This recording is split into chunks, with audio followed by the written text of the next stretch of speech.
Coalition has officially drawn a line in the sand on energy. It's game on. Peter Dutton will take a policy to the election that will include nuclear power. As Labor pushes ahead with its race to renewables, some Coalition MPs are calling for empty coal stations like Liddell be converted into modular reactors. Anthony Albanese offered some excuses today.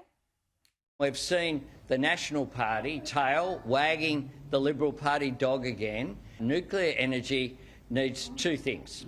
It needs investment here, and there's no one coming forward, and it needs some local members putting their hand up in the National Party and Liberal Party and saying, I want a nuclear power plant in my electorate. Joining me now live is Nationals MP Keith Pitt. Keith, thanks for joining us. Look, this is really the time that the Coalition has ignited this energy policy war. It's the first time we've really heard it. And it is about time we have some debate on the matter. How do you think that a nuclear modular reactor, say at the site of the old Liddell coal station, would be received by the electorate? Well, first things first, Danica, facts still matter. Facts still matter in this debate, and Mr Albanese, I just heard the grab, he's completely wrong.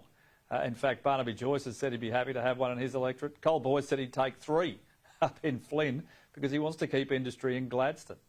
And when you look at the coal-fired power station sites we have now, and there are a number which were closed, but they're still there. The easements are there for transmission, and in many cases the actual transmission lines are there. Most of them have significant sources of water for their ash plants, for their water cooling, of course, condensate that's made out of the boilers. So they make sense. And you have all of that technical skill that already exists for the coal-fired power station. They transfer exactly into a nuclear powered station because, quite simply, all it is a different source of energy to create steam. The rest is all the same. The reality is, Keith, that we've had multiple warnings over the years, even from the energy market operator, that we don't have that infrastructure in place to reach net zero goals. What happens in between when we see the coal stations shutting and us moving to renewables? Where will the energy come from?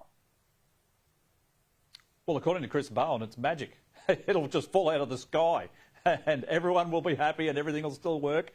And there'll be wonderful powder puffs in the sky and unicorns running down the street. It's ridiculous. You will need to keep your coal-fired power stations online. They will need to be invested in. You will need to have gas. You've got the ridiculous situation in Victoria where they've prohibited gas exploration for a decade and now they've run out and they're wondering why they've got challenges. There's still 25 years to go. And if you look at the builds around the world, some of the most recent, South Korea, for example, they've built the APR 1400 pressurised water reactors. 4 of them, 3 of them are online. The 4th one is pretty close, and that started in 2005. That's 5,000 megawatts for $22 billion. And you don't need to cover the country in transmission lines. You don't need millions of hectares of solar panels and wind turbines that only last for 2 decades. It just makes sense. Well, look, I think finally we're going to have a debate in this country about it, and it's much needed debate because something needs to be done urgently.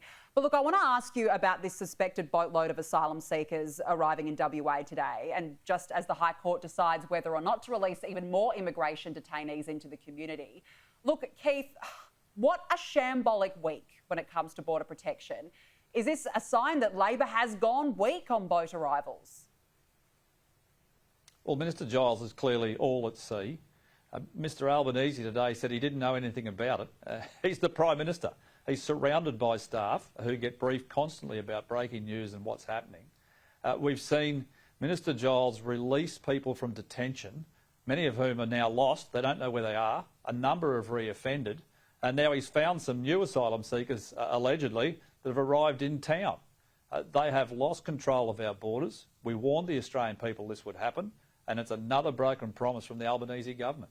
Yeah, look, it's absolutely shambolic, and we need to know more information about these people. We don't know who they are. We don't know, well, they're apparently from Pakistan, but we don't know the key details. Keith Pitt, good to speak with you. Thanks so much for joining us. Great to be with you.